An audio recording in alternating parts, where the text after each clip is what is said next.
那师傅会不会有的时候别人会把姻缘这种很主观的问题给量化，把感情这样的东西很主观的东西它给量化？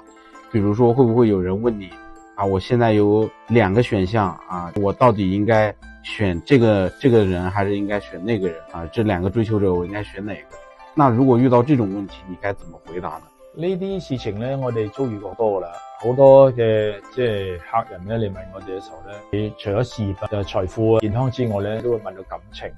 好多時有啲係尤其是一啲未婚嘅男女咧，可能有幾個對象，咁就同時認識咗幾個異性嘅朋友咁樣，咁都會有時會嚟問，究竟邊一個人係啱佢，就邊個對象啱佢，邊個對象就唔係太過適合咧？其實我哋都會從呢個命理學裏邊嚟講咧，解釋俾佢聽嘅。其實命理學我都講過咧，就係咧，我哋可以睇到一個人嘅性格係點樣樣，而從呢個性格裏邊嚟講咧，喺命理學嚟講亦都話俾佢聽邊啲類型其他人嘅性格會係佢嘅。但係命理學就唔係話係心理學咁樣話呢個係性格 A 同性格 B 咁樣嘅選擇，而係話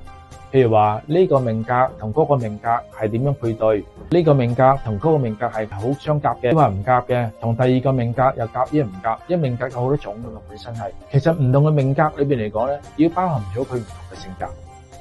玄學師所講嘅命格夾唔夾，其實亦都包含咗咧呢啲大家嘅性格夾唔夾，咁又唔能夠相處落去啊，能唔能夠咧好好愉快咁相處啊，能夠建立一個和諧嘅家庭等等樣。所以玄學師俾嘅答案咧，其實已經包含咗心裏邊嘅心理，大家嘅心理嘅分析、性格嘅分析，已經包含咗喺裏邊。